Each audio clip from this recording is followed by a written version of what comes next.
خدا باپ کے زندہ و جلال کلام میں سے زندگی برا کلام، پالوس رسول کا خط عبرانیوں کے نام، اس کا 12 باب 1 سے 29 آیت مبارکہ تک۔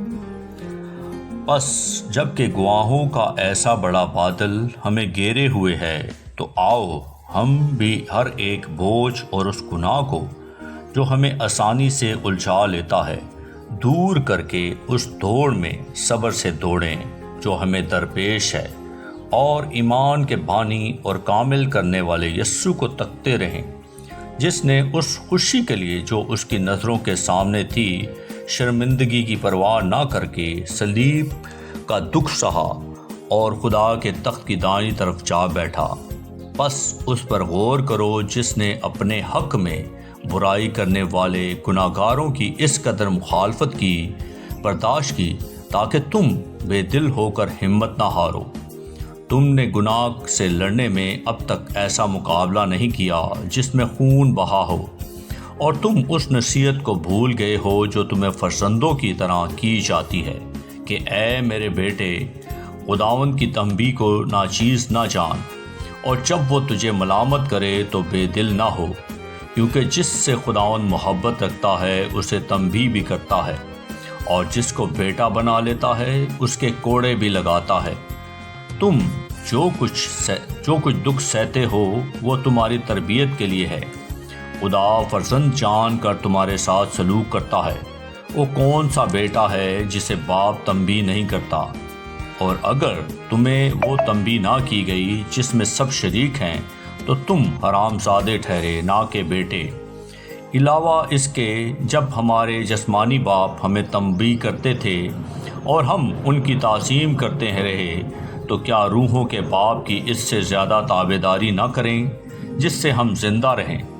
وہ تو تھوڑے دنوں کے واسطے اپنی سمجھ کے موافق تنبیہ کرتے تھے، مگر یہ ہمارے فائدے کے لیے کرتا ہے تاکہ ہم بھی اس کی پاکیزگی میں شامل ہو جائیں۔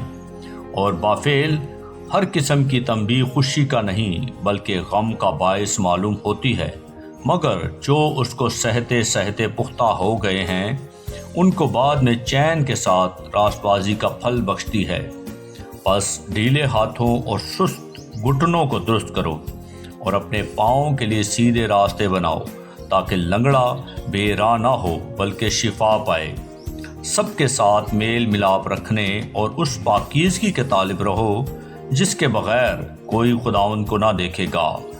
غور سے دیکھتے رہو کہ کوئی شخص خدا کے فضل سے محروم نہ رہ جائے۔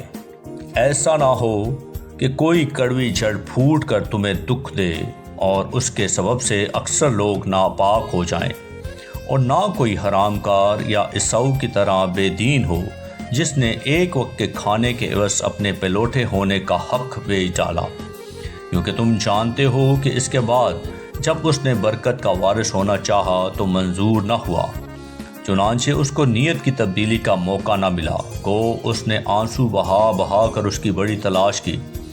تم اس پہاڑ کے پاس نہیں آئے جس کو چھونا ممکن تھا، اور وہ آگ سے جلتا تھا، اور اس پر کالی گھٹا اور تاریکی اور طوفان اور نرسنگے کا شور اور کلام کرنے والے کی ایسی آواز تھی جس کے سننے والوں نے درخواست کی کہ ہم سے اور کلام نہ کیا جائے، کیونکہ وہ اس حکم کی برداشت نہ کر سکے کہ اگر کوئی جانور بھی اس پہاڑ کو چھوئے تو سنسار کیا جائے۔ اور وہ نظارہ ایسا ڈراؤنا تھا کہ موسیٰ نے کہا کہ میں نہایت ڈرتا اور کانپتا ہوں۔ بلکہ تم صہیون کے پہاڑ اور زندہ خدا کے شہر یعنی آسمانی یروشلم کے پاس اور لاکھوں فرشتوں اور ان پیلوٹوں کی عام جماعت یعنی کلیسیا جن کے نام آسمان پر لکھے ہیں، اور سب کے منصف خدا اور کامل کیے ہوئے راست بازوں کی روحوں اور نئے عہد کے درمیانی یسوع اور چھڑکاؤ کے اس خون کے پاس آئے ہو جو حابل کے خون کی نسبت بہتر باتیں کہتا ہے۔ خبردار اس کہنے والے کا انکار نہ کرنا، کیونکہ جب وہ لوگ زمین پر ہدایت کرنے والے کا انکار کر کے نہ بچ سکے تو ہم آسمان پر کے ہدایت کرنے والے سے منہ موڑ کر کیوں کر بچ سکیں گے؟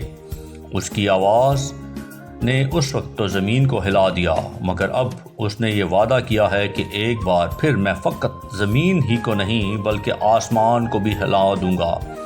اور یہ عبارت کہ ایک بار پھر اس بات کو ظاہر کرتی ہے کہ جو چیزیں ہلا دی جاتی ہیں مخلوق ہونے کے باعث ٹل جائیں گی تاکہ بے ہلی چیزیں قائم رہیں۔ بس ہم وہ بادشاہی پا کر جو ہلنے کی نہیں، اس فضل کو ہاتھ سے نہ دیں جس کے سبب سے پسندیدہ طور پر خدا کی عبادت خدا ترسی اور خوف کے ساتھ کریں، کیونکہ ہمارا خدا بسم کرنے والی آگ ہے۔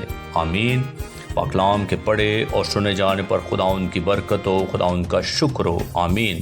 اس زندہ اور جلالی کلام کو زیادہ سے زیادہ شیئر کریں تاکہ لوگ سن کر برکت پائیں۔ آمین۔